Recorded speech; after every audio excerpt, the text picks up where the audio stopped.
Salut à tous, c'est Mick, heureux de vous retrouver dans ce nouvel épisode. Alors aujourd'hui, il s'agit d'un épisode de retouche photo, donc vous l'aurez vu en voyant la vignette et l'intitulé de l'épisode. C'est pour vous faire un petit peu patienter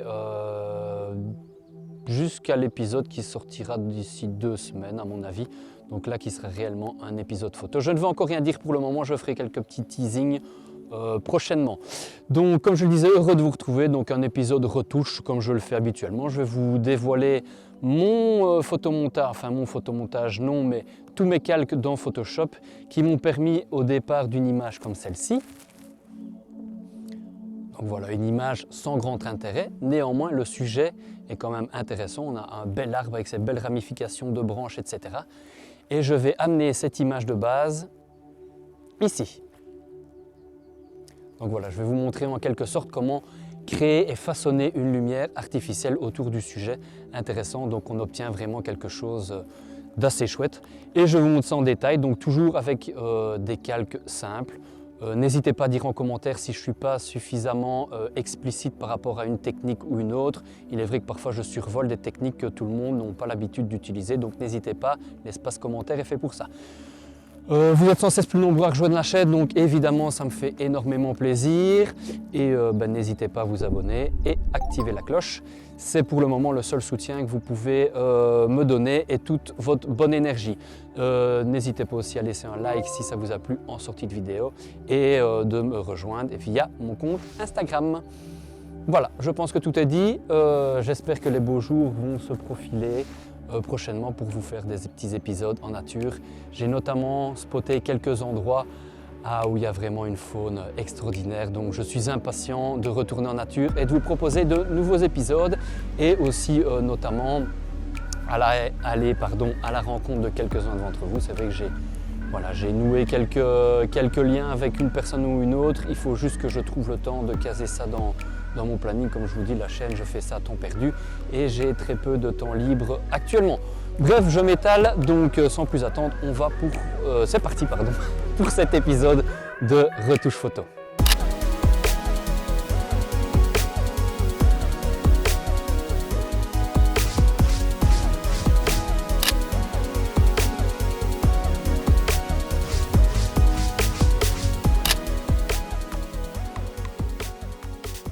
Nous voici donc dans Photoshop et comme à mon habitude, je vais vous passer tous mes calques de réglage en vue et vous expliquer l'utilité de chacun pour conférer à cette image le rendu final. Donc je vais tout désactiver. Voilà ici donc mon image originale. Donc on a quelque chose d'extrêmement plat au niveau de la lumière et à travers tous les calques de réglage que je vais utiliser, je vais vous montrer comment un petit peu façonner votre lumière. Évidemment, rien ne vaut d'avoir la lumière présente le moment où vous prenez la photo, mais vous n'avez pas tout le temps toutes les conditions réunies. Donc ici, je vais vous montrer toutes des techniques qui peuvent servir pour un petit peu embellir vos clichés. Alors, donc, la première étape, c'est je suis passé ici dans Camera Raw. Donc je vais double-cliquer. Donc ici, tout simplement, ce que j'ai fait, j'ai assombri volontairement l'image. Donc vous voyez que j'ai opéré ici quelques petits réglages de base, donc diminuer l'exposition, augmenter les contrastes, augmenter les tons clairs, diminuer les tons foncés, vraiment quelques réglages de base pour essayer d'assombrir. Pourquoi ? En fait, j'ai voulu créer vraiment un vignettage déjà au niveau de mon image et recentrer le regard sur cette partie-là. J'ai ajouté ici un filtre radial en agissant sur l'extérieur. Donc quand vous cliquez ici, le filtre s'opère à l'extérieur. Donc on conserve la zone éclairée ici sur l'arbre car c'est bien là le sujet que j'ai envie de mettre en valeur et j'assombris donc toute la partie extérieure. Voilà, donc tout simple pour ce premier réglage.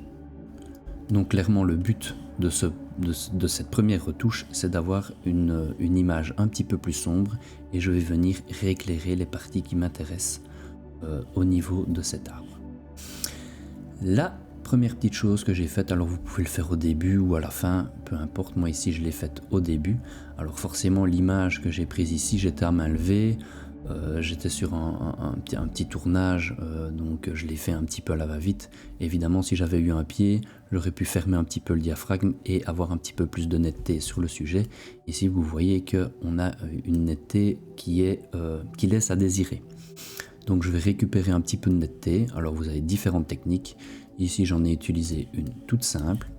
Ce que vous faites, vous vous mettez sur le dernier calque ici et vous faites Pommel Shift E. Ça va avoir pour effet de mixer tous les calques actifs en un seul calque. Ensuite, par le biais du filtre divers passe-haut, vous pouvez extraire la texture de votre image. Donc vous le réglez comme vous le souhaitez. Donc moi je vais annuler ici, je ne vais pas le faire puisque le calque est ici. Donc le voilà, je vais le remettre en mode normal pour que vous puissiez voir. Donc voilà ici mon calque de texture. Et vous le passez en mode incrustation ou alors en lumière tamisée. Lumière tamisée, l'effet est un petit peu moins prononcé que en mode incrustation. Donc je le mets en mode incrustation. Alors évidemment, vous voyez que c'est totalement, on peut employer le terme, dégueulasse. Le tout c'est d'utiliser ça avec parcimonie et localement pour redonner du détail à certains endroits. Donc moi ce que j'ai fait ici, via un masque de fusion, je vais vous le montrer. Voilà où j'ai appliqué donc la netteté. Donc tout simplement, je suis venu l'appliquer sur le tronc, les branches de l'arbre. Donc je vais le désactiver. Donc vous voyez, on récupère quand même pas mal de détails via cette technique. Et donc ça va avoir pour effet d'une part de récupérer la texture dans l'arbre, mais ça le détache d'autant plus de l'environnement. Vous voyez? Voilà. Donc voilà pour cette première étape. Alors deuxième étape, le but évidemment c'est de mettre cet arbre en lumière et vraiment le détacher de son environnement. Donc on voit ici on a quand même un arrière-plan qui est assez fouillis, qui ne permet pas vraiment de bien le discerner de son arrière-plan. Donc il y a une technique toute simple, via ce calque ici, on va ajouter un petit peu un espèce de brouillard. Rien de plus simple, vous créez un nouveau calque, donc je vais désactiver celui que j'ai utilisé. Vous prenez le pinceau, alors vous réglez un flux vraiment léger, vous mettez 5% par exemple. Vous prenez de la couleur blanche ou légèrement bleutée si vous voulez et vous venez peindre quelques zones autour de l'arbre. Donc ici mon flux est trop important, je vais le mettre sur 2. Et vous allez essayer d'aller peindre un petit peu entre les branchages. Alors il faut prendre le temps pour faire ça correctement. Ici je vous montre juste comment le faire. Donc déjà ici, hop, vous voyez que simplement, hop, vous avez l'arbre qui se redétache de l'arrière-plan. Pourquoi? Parce qu'il est plus contrasté et plus saturé et que ce qu'on vient d'amener là, c'est quelque chose d'un petit peu plus laiteux. Donc on va recréer un petit peu de la profondeur dans l'image. D'accord? Tout simplement, voilà, moi où je suis venu en appliquer. Voilà, tout simplement. Donc ça recrée un petit brouillard et ça démarque encore plus l'arbre de son arrière-plan et ça crée un petit peu une ambiance un petit peu dreamy comme ça. Ensuite, donc le but toujours dans l'image, c'est de mettre le sujet en avant. Donc on va un petit peu façonner toute la lumière qui va venir se poser sur l'arbre. Alors là, c'est vraiment le calque qui change tout à fait, qui change vraiment totalement la photo. Alors, vous vous demandez ce qu'il y a à l'intérieur de ce dossier, je vais vous montrer. Tout simplement 2 petits calques. Alors, je les ai regroupés dans un dossier pour pouvoir appliquer uniquement un masque de fusion directement sur les 2 calques plutôt que de le faire sur un, de le dupliquer sur l'autre. Je n'agis que sur celui-là. Je vais le désactiver.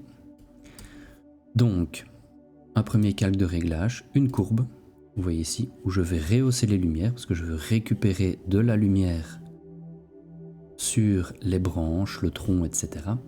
Et ensuite un calque de teinte saturation. Donc ici forcément le calque de teinte saturation s'applique à toute l'image. Donc vous voyez ici, j'ai simplement saturé plus l'image. Et la courbe pour éclaircir. Et ensuite, ces 2 calques-là, je les ai glissés dans un dossier. Donc vous faites simplement, je vais vous le montrer. Donc je vais les ressortir du dossier. Vous créez un dossier, soit donc une fois qu'ils sont activés tous les deux, vous créez un dossier, ils se mettront automatiquement dedans. Ou alors, si vous créez un nouveau, enfin je dis dossier mais c'est groupe, vous pouvez les sélectionner et les glisser dedans. L'effet est le même. Hein. Hop, je retourne dans le groupe. Et donc, au niveau du groupe ici, via un masque de fusion, je suis venu tout simplement peindre à certains endroits du tronc, des branches, pour venir donc obtenir ce résultat-là. Donc ici, une fois que je décoche tout le groupe, voilà ce que j'ai opéré sur l'image. Donc vous voyez tout de suite, forcément, comme c'est plus clair et plus saturé, ça va tout de suite venir au premier plan de l'image et se détacher donc de l'arrière-plan. Je vais un petit peu dézoomer. C'est bien aussi de prendre du recul, de dézoomer pour voir un petit peu si l'effet n'est pas trop prononcé. Donc vous voyez vraiment, là c'est comme s'il n'y avait aucune lumière, hop. On allume l'interrupteur et on a un point de lumière. C'est intéressant aussi, ce qu'il faut c'est d'avoir un petit peu de lumière sur le sol. Parce que ça n'aurait aucun sens si on commençait à éclairer les parties des branches et du tronc et qu'il n'y ait pas de lumière au sol, hein, on est d'accord. Voilà, on est déjà bien avancé hein, par rapport de où on est parti. C'est quand même pas mal. Hein. Alors c'est bien beau, on a ici une lumière qui se pose sur l'arbre, mais elle doit bien venir de quelque part cette lumière. Or ici ce qu'on va faire c'est d'essayer de simuler l'endroit d'où elle provient. Donc tout simplement, quelques traits lumineux, quelques rayons lumineux sur le dessus. Je vais désactiver mon masque de fusion, donc vous voyez j'ai simplement peint des lignes. Comme j'ai fait tout à l'heure pour le brouillard avec un pinceau. Et la couleur blanche, j'ai peint des plus grandes lignes, des plus petites lignes. Et ensuite, via le masque ici, j'ai effacé les parties inférieures. Donc comme ça, on a un dégradé dans cette image. Au moins ici, on a une lumière motivée. On se dit, parce que si le calque est désactivé là, on se demande vraiment d'où provient la lumière. D'où est-ce que c'est l'arbre qui produit sa propre lumière? Bien sûr que non. Donc là, le but, c'est de motiver la lumière qui arrive sur l'arbre et via juste des petits traits lumineux, on se rend bien compte que c'est d'au-dessus qu'elle arrive et elle tombe sur l'arbre. Oui, il faut être attentif quand on crée un petit peu des lumières, là, clairement artificielles, c'est que forcément, si on a une source lumineuse, il y a forcément, qui se pose sur un objet, il y a forcément une ombre qui se projette quelque part. Or ici, on voit qu'il n'y a aucune ombre. Deuxième chose aussi, on voit que c'est fort éclairé ici, or on n'a pas ici un point un petit peu plus clair au niveau de la lumière. Donc tout simplement un petit calque de courbe, vous voyez ici, simplement j'ai rehaussé les tons moyens et les tons clairs, et je suis venu peindre dans le masque de fusion la partie ici pour créer cette lumière sur le sol. Donc là je le désactive, je l'active, donc on voit ici je suis venu apporter un point de lumière. Ce qui coïncide évidemment parfaitement avec la lumière qui vient du dessus, qui se pose sur l'arbre, et on a ici un espèce de spot lumineux sur les feuillages. Donc sans, avec. Donc si je désactive la lumière qui vient, regardez, j'active les deux en même temps, tac. Donc c'est très cohérent. Hein. Évidemment, donc comme on a une source lumineuse, comme je l'ai dit précédemment, il faut qu'il y ait une ombre projetée quelque part. Donc ici, tout simplement, je suis venu peindre.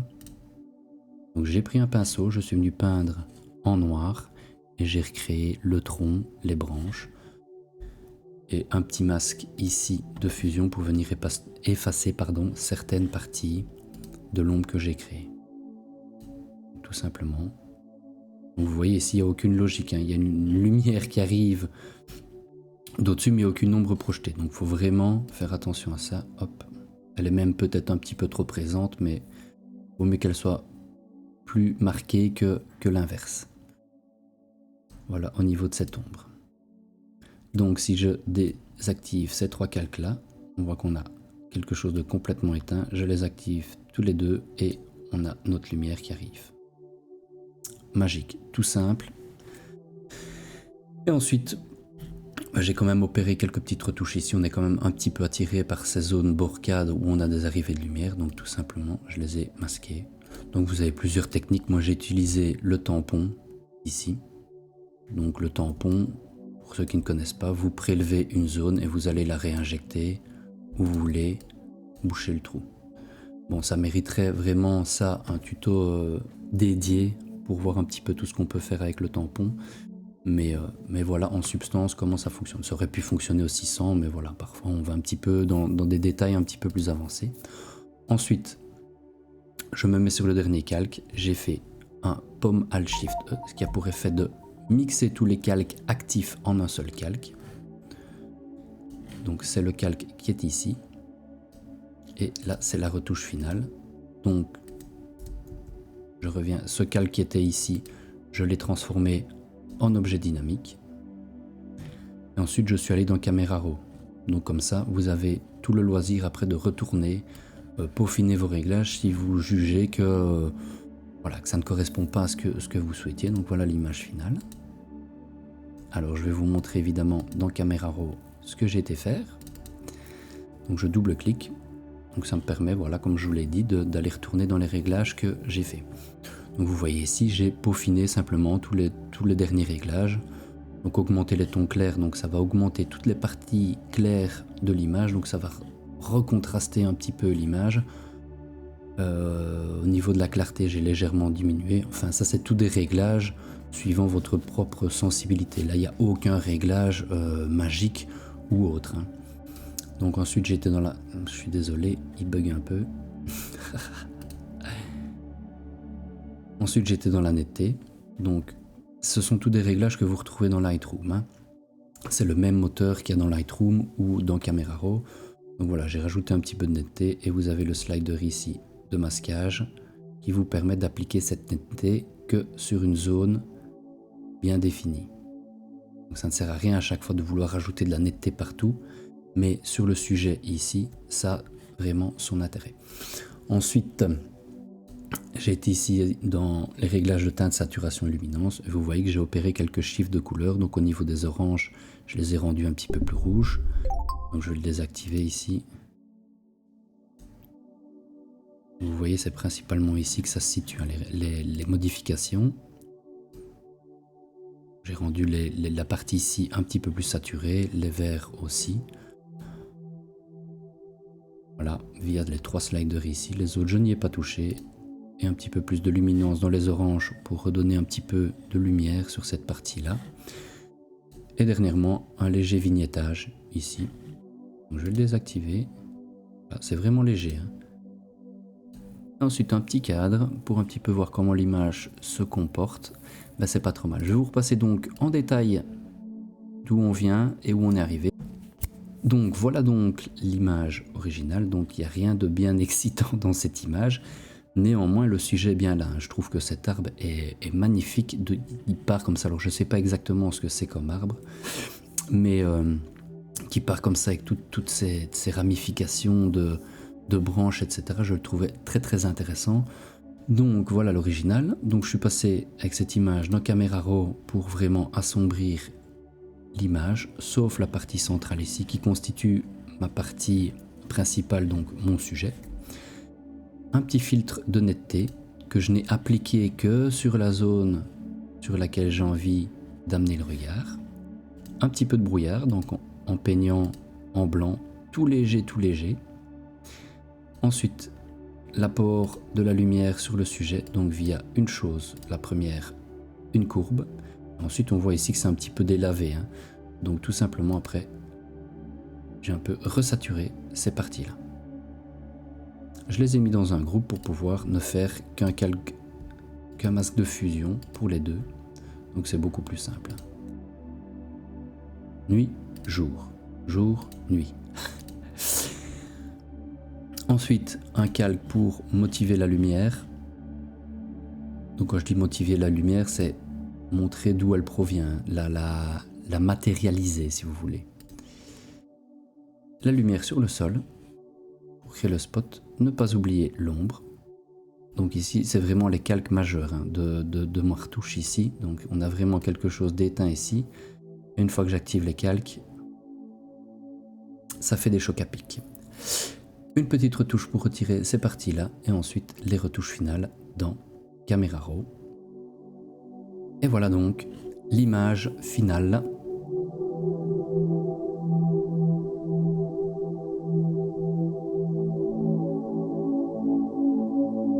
C'est ici que se termine ce petit épisode de retouche, donc j'espère qu'il vous a plu. Donc vous voyez qu'avec quelques calques standards, alors bien souvent c'est les mêmes techniques qui reviennent, hein, et une fois que vous jonglez un petit peu avec ça, c'est souvent le même processus que vous mettez en place pour retoucher vos images.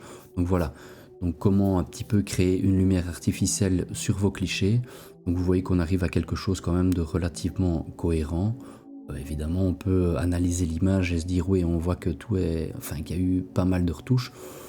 Mais voilà, ça fait partie aussi de l'exercice de mettre en pratique certaines techniques qui peuvent par la suite servir sur beaucoup d'autres photos.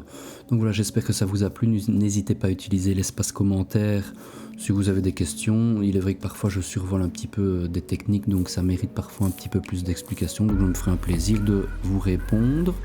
Et voilà, un petit like en sortie de vidéo, ça fait toujours plaisir. N'oubliez pas l'abonnement et la petite cloche. Et n'hésitez pas à me rejoindre sur mon compte Instagram.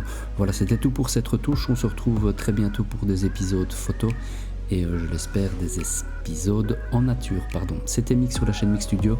En attendant, observez, émerveillez-vous et immortalisez.